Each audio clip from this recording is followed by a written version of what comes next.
My friend Rose and I sometimes joke about all the things she's involved in, being a wife and mom, plus multiple business interests, and also several community roles. But she's certainly not alone. So many of us play many roles in life. Our lives rarely fall into two neat buckets, our job and work bucket and our life bucket.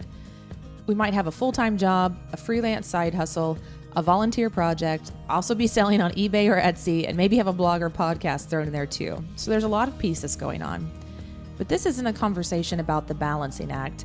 This conversation is about the many professional identities we have, how they interact with one another, and how a common purpose can unite them all. Plus, should you have multiple business cards? And how do you answer the question, so what do you do? And now, my conversation with my good friend, Rose Hartschuh. Well, hi, Rose. Thank you so much for joining me for this conversation. I'm excited, Marlene. You have a great list of things that we're going to talk about today. Good outline for us to tackle. Well, let's just kick things off. We're going to tackle this topic of being a multi-passionate entrepreneur and business owner and millennial.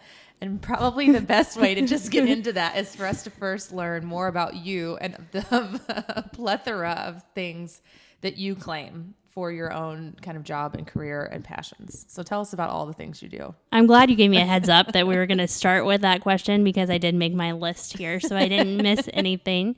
I hate the question, what do you do? Because it's like, where do you start? What do you want to know? Do you want to know about my personal life? Do you want to know about the businesses I'm a part of? Because it all just kind of meshes together. I do not just have one business card. That is a very accurate statement, because what would it say, honestly? So I like to use the analogy that if my career was a Facebook relationship status, it would be it's complicated, because there really are. I love that. Lots of things that factor into it. So a lot of times when I get that question, I just resort to I'm a stay-at-home mom, because that's easy and it's something that people can understand, because I am that, but I'm a lot more things too. Okay. I'm writing one thing down to talk about later, because it's something people understand, because I think that's sometimes why it's hard to talk about things. Anyway, I'm writing that down for later. Yeah, absolutely. Here's my list. Yeah. My husband and I farm. So we farm with his parents. So that's a big part of what we do, especially this time of year and in the spring when things are very busy. That's a big part of our identity. So being a gopher, being a tractor driver, feeding cows, whatever it is, things that I had no idea I had in my skill set. But now I can do it if he's desperate. So that's important. So we have two little boys, Dwight and Jordan. They're 4.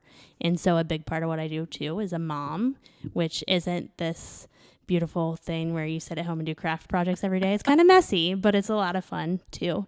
And in its own beautiful way. It really is. Yeah, you learn to embrace chaos, which is just a big part of life. Yeah. So that's fun. We have a seed dealership, so we service some customers in our area. And then we're here today at the Loft. We are partners in an event venue in Bucyrus where we host a lot of weddings and different events. So a big part of what I do is event planning and selling the space and working with couples and helping develop their outline for their events and things like that. So I guess you could say I'm a planner and an organizer, but not necessarily I come to every wedding and dabble in all the details, just more big picture things leading up to that. And then another big piece of what we do is called Acres of Adventure. We started this a couple years ago, and we've launched it as a nonprofit organization. And so it's designed to connect people with where their food comes from. So we have a lot of field trips and a lot of educational opportunities to allow people to see what farmers do on a daily basis and experience that for themselves. So I just rattled off like 9 different things. That's pretty much it. And you have had some other roles in the past as well that you don't currently hold. You were an ag teacher for a while at the beginning of your career. You have been a township clerk, is that right? Just tell us briefly about some of the other things that you've sort of had going on at one time or another. Yeah, definitely. So the big piece that I started with was teaching ag, which was an awesome career. I really enjoyed working with the kids, working with different types of programs. And one of the reasons we transitioned away from that was because we knew we wanted to have a family, and Greg's role on the farm was changing and developing too. So we wanted something that would offer some flexibility.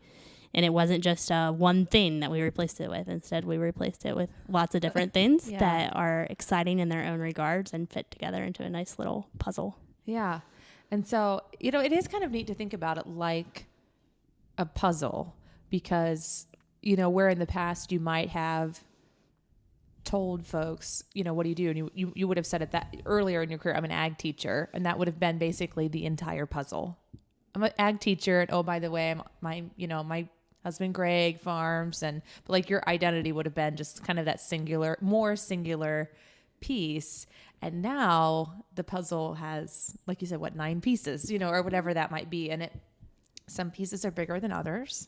Yeah, that's a good way to put it. And, and it's a little more fluid. But the reason that we were going to have this conversation was because we're pretty sure that you're not the only person who's like that. I hope so. If you're not the only person who struggles with these things and tries to figure it out. So I think a lot of millennials especially, and women especially, just find themselves in that place where they do a lot of different things and their identities are made up of a lot of different pieces. Do you think that's true as well? Or I think that's very true. And that's something that I didn't necessarily agree with until recently, as I've kind of evaluated everything that I have going on in my life. And I've kind of realized, okay, it's okay that I don't have a job that I go to every day, 9 to 5, and that I have all these different pieces.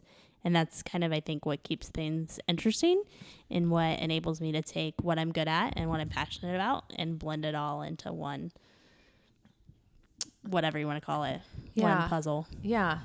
Okay. So you said there was maybe a point in time where that was more difficult for you to not have just the one thing. Did I understand that right? What was hard about that for you, or weird or frustrating or whatever it was? I think mostly just justifying it to other people. I think that's a huge part of it. It goes back to that question, what do you do? Well, here you go. So I think just being able to justify what you do to other people without feeling like, they probably don't think that I have my life together. Yeah. So both of us, we shared this article. It was a Forbes article, I think from just last summer, maybe July 2016.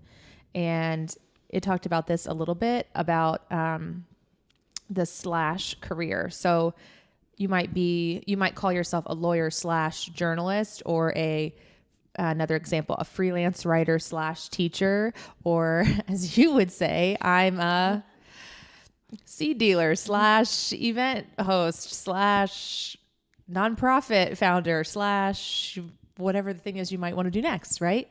And so, some of the anxiety that could surround that, though, is because you can come across, you fear you might come across as flaky to someone else, or like you said, like you don't have your life together. Yeah, absolutely. Sometimes I wonder if people think, what is she doing now? Like, they can't keep up with it, but it's just a matter of looking at where you are now and what you're most excited about, getting rid of some things that don't interest you as much and replacing it with something else to help you feel fulfilled, I think. Why do you think that other people, the infamous they out there, why do you think they, whoever they are, might think that, oh, what is she doing now? What's this next thing that she's going to do? I think some of it has to do with the millennial generation. Yeah. I mean, millennials are so much different. And it's funny, even until recently, I didn't even think I was a millennial because I was like, what? That does not. But as I've come to terms with the fact that, yes, I do fit into that group.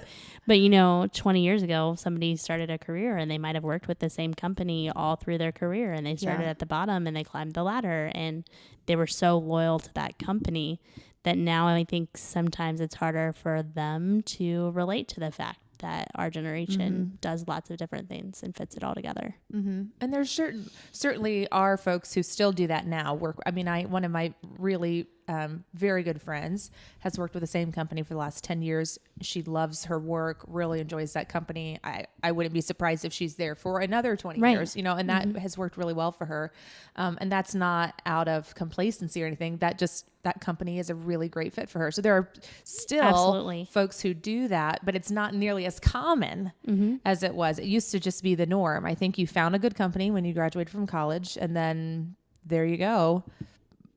with few exceptions, until the, whenever you retired.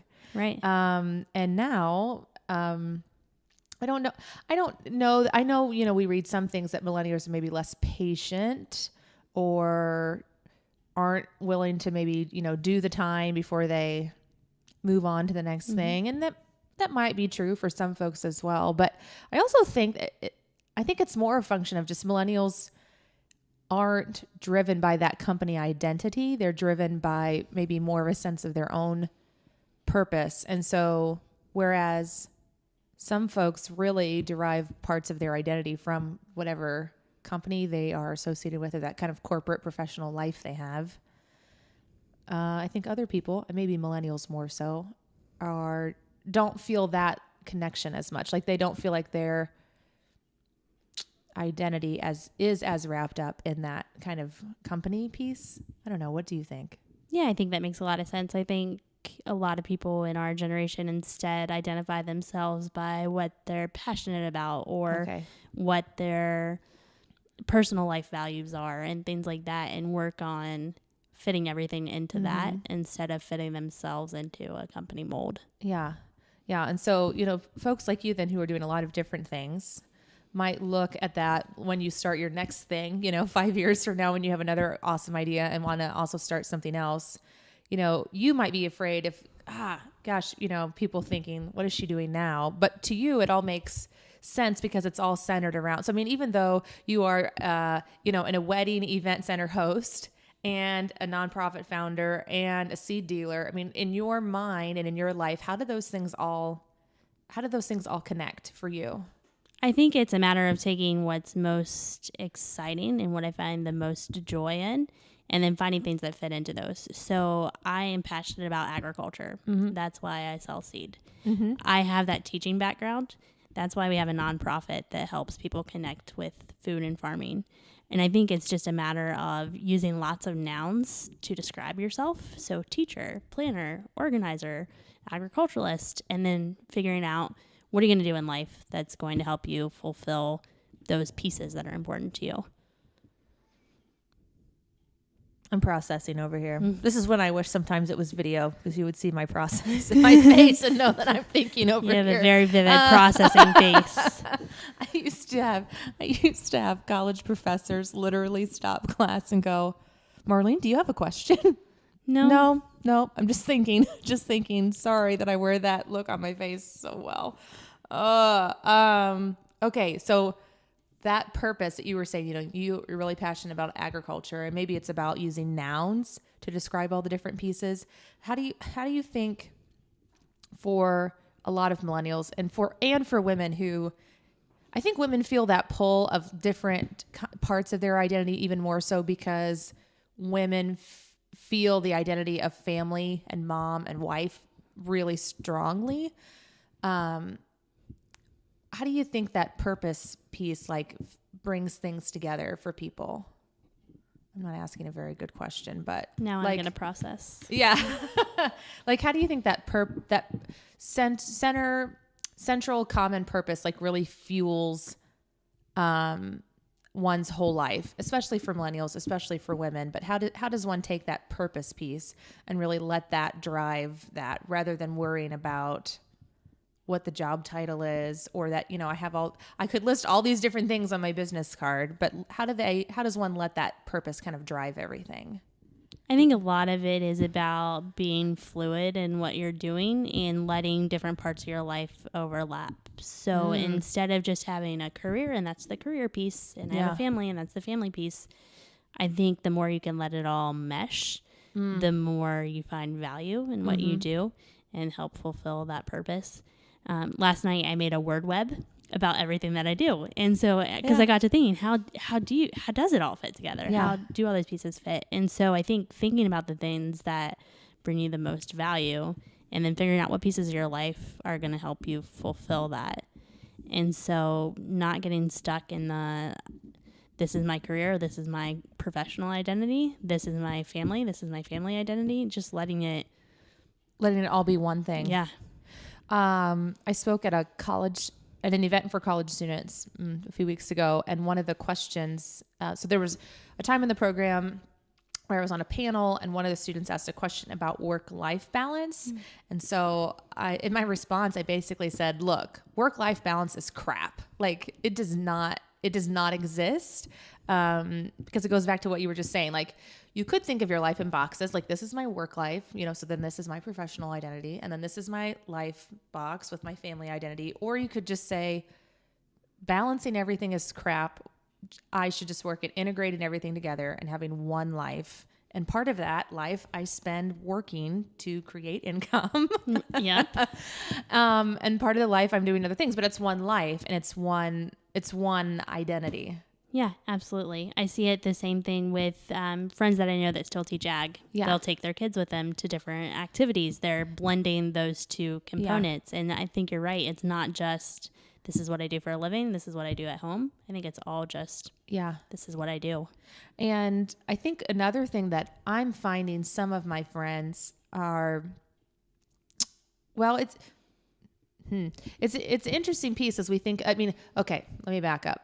When you're first out of college, it's really important to have a job that pays money, right? Because you have bills to pay and you need to do that. Being an adult and thing. But I think as you start to get a little bit older, not a lot, but you start really opening up yourself to side projects and volunteer type projects and things that you're really, really excited about that you don't necessarily get paid for. And maybe it's because you make a little more money at the thing you do get paid for. And so you have a little more time you can spend. I don't know, but I think maybe as you get older, you, just open yourself up more to that. So I think there is something to be said for designing your whole life as well, knowing that you don't need to have those buckets. Everything goes together. And there can be some really cool roles you play in life that aren't paid at all. They're not in a for-profit type function. It's just something you're really passionate about or excited about or you like to do in your community. And that can be a really worthwhile part of your life too, I think. I think you're right. And I think for some people too, that money piece does help determine what those / careers are because, it might start as a side hustle, but then as it grows and you start to bring in some income from that and you realize that you're really excited about that, then maybe that becomes your main focus. Mm-hmm. But maybe it's not enough to pay all the bills. So maybe you're going to add this other thing that that you can do just to supplement it.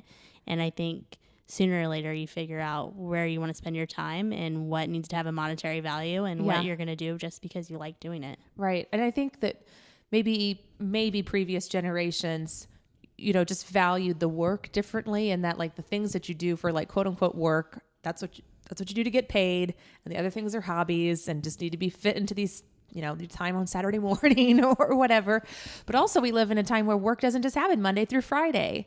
And so when you can work at any hour of the day on your laptop or remotely and whatever location you want, without location and time bounds, then the work and life just becomes a lot more fluid and the boxes really do disappear. So, if it, like you said, if you want to have a side hustle or whatever that might be, those things kind of all flow together. So, you guys have weddings all weekend, so you're not working Monday through Friday anyway. Right. And then last night at 10 o'clock, I was sitting down on my computer doing emails, and I think you're right. Just that ability to do work from anywhere at any time really enables us to have lots of different things that fit together. So it might be easier for it might be easier for folks like us to be like, okay, I can see myself doing that. Like I can see myself doing a lot of different pieces, but the harder part of all of it is talking to other people about it. Like it's easier for me to like set my life up and do it that way, but it's a lot harder than to talk to people about it and answering that question of like, what do you do without feeling flaky and coming back to something you said as we just got started in a way that people understand, because I think that that's a real hard challenge. Like sometimes we want to really tell people what we do, but you're like, I don't think you're going to get it. And so it's just, or you're going to give me that blank stare. Like, what did you just say? Yeah. Or they're not really going to understand. So it's just like easier to tell them this other thing. Or this, I'm a stay-at-home mom. That's right. Yeah. Or the one thing or whatever that might be.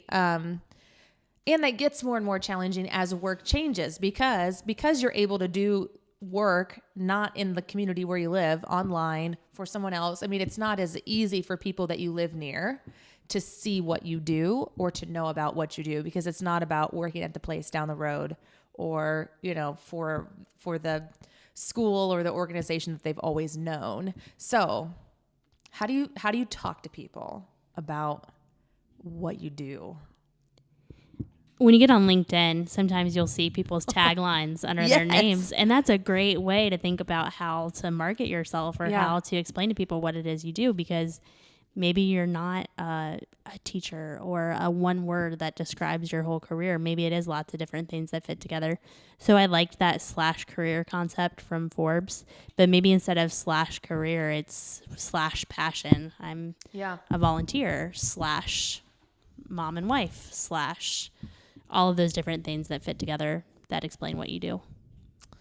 And so, you have resorted in conversation to just, telling people sometimes, oh, I'm a stay-at-home mom, because you're like, they can relate to that. They can relate understand. to that. Yeah. Do you think that people resort to those kind of things because they think other people can't understand that, or because they're fearful of talking about all the pieces, or both? I think it doesn't fit into a nice little package. Yeah. I think it is kind of complicated. And so I don't think it's necessarily you say it because it's the easy thing. I think it's because how do you explain all the pieces and how they all fit together? Mm-hmm. Now, do you have more than one business card? I have about 6. But I feel like I should get rid of them all and just do one. I don't know what it's going to say. It would just say Rose Hartschuh. Here's my number. rosehartschuh.com. Yeah, something. Go to my website. Within links to 7 different websites. Because one thing you didn't mention, for example, was that you've been doing some speaking. Right. And that's been something that I didn't anticipate starting in. I had some opportunities, just some people that asked me to come to present to their groups. And I realized, wow, that's something I really like doing. And that's another / that I can add because mostly because it brings value and I enjoy it and it pays a few bills. Yeah. And then, you had to go, okay, well, should I kind of curate another professional identity for that? Right. Or do I roll that into, do I do that and do I go and speak as a farm wife? Do I go and speak as the person who owns part of Pickwick? Do I go and how did you start to think about that? So I started thinking about, I don't even know. Now I'm going to put on my processing face. Because that's something I even struggle with in, I'll have some speaking requests for more local type events. Mm-hmm. And they usually call because they associate me with Herdmark Media. Mm-hmm. Well, depending on what they want, I might not be the best person. It might be BJ or someone else on our team. But I have usually been the person that's gone, mostly because, when our team was very small, I was the person who was most comfortable speaking out of all the people on our team. And so I would go, but now I'm also doing other things and I've got other stuff. Where does it fit? Yeah. Or some people invited me to come speak because of my involvement in Farm Bureau. And so then, well, are you inviting me because of this? And should I? And so then, anyway, I ask you mostly out of personal curiosity, because when you have a lot of identities and people ask you to do these public type things, do you feel like, well, I should stick with that thing, or just, how do you start to process like all of what you represent when you're that's a good question, because it all goes back to that personal brand. And really is about who are you? Yes. So I think a lot of it is, who are you, Rose? It's a complicated question, Marlene. This is not that kind of session. That wasn't on my list of possible questions. I think a lot of it is just figuring out how you best relate to whoever's asking. And maybe that goes back to your question too about what do you do? Well, as a person that's asking me that, are they a wife and mom that can relate to that aspect? Mm-hmm. Are they a business owner who can relate to that aspect? Are they a farmer? And so maybe your identity is a little bit fluid in that you have the ability to relate to lots of different groups. I'm not sure if that's making any sense or not. It does. And I think, something else I really liked out of that Forbes article, it mentioned it as an advantage to having so many different passions or kind of, professional niches, is that you can relate to a lot more people when you're involved in a lot of different things, because you work with so many different cross sections of people so often. So you're probably a better networker, even if you haven't thought about it that way. No, I was just thinking that as Yeah. you were saying that, how, yeah, I'm the person a lot of times if somebody wants to know, hey, do you know somebody who does X, Y, and Z? Well, I probably do because I probably worked with them in one of these different circles that I'm in. So I think you're right that a lot of it is about being able to relate to different types of groups, being able to have different networks, being able to talk to, anybody. Yeah. So really it seems like it's about a couple of things. Having the confidence to just live that boldly. Yes, I do all these different things, like not feeling flaky about it. And then also sort of figuring out what's that common thread that runs through everything that I do. And then if I do feel like I need to have some clarity for myself and for others to think of me for kind of one central type of thing, what's that common thread, and it could be something really broad. I mean, as I really think about myself, I am so interested in helping others reach their potential. And so I happen to be doing that now with Millennial Women in Ag because I think it's just a really cool group, but it's really about helping others reach their potential. And so that's what I'm doing for a lot of those pieces. It's the part at Herdmark Media that always excites me about working with clients. It's about helping them maximize that story. I volunteer with some things in the show pig community in Ohio because I love giving kids all the opportunities they can to experience some things to grow. Like that's the part of it that excites me. And so as I think about all the different pieces that I do, whether it's the show pig thing or Farm Bureau or Herdmark or the coaching or, any of those pieces, when we have college students out for tacos or like, whatever it is, I find that a lot of it just centers around this idea that I love helping others reach their potential in many different kinds of ways. But that seems to be the common thread. And sometimes it's a really close connection and sometimes it's a little bit more of a loose connection. But if we can see what the common thread is, that helps us feel better about that, I think. I think you're right. And I think that's your LinkedIn tagline is that you like to help people reach their potential because you're right. That's what drives the other things that you do. So I think there's a lot of value in just determining what is central to all of these different things. And I think then as opportunities come your way, you can evaluate, is this something that's going to really fit in with what I want to do and what I want to accomplish? Or is this something that's maybe not worth as much time and effort? Well, because a lot of opportunities probably will come your way. If you're involved in a lot of different pieces and always networking with different people, you probably are going to be asked, right, for a lot of different things. And so then having some sort of benchmark to measure that against. Does this help with the overall purpose? Yeah, I think so. And I think even within the last couple of years, that's something that I've done a lot of personally is figuring out, is this something that really excites me?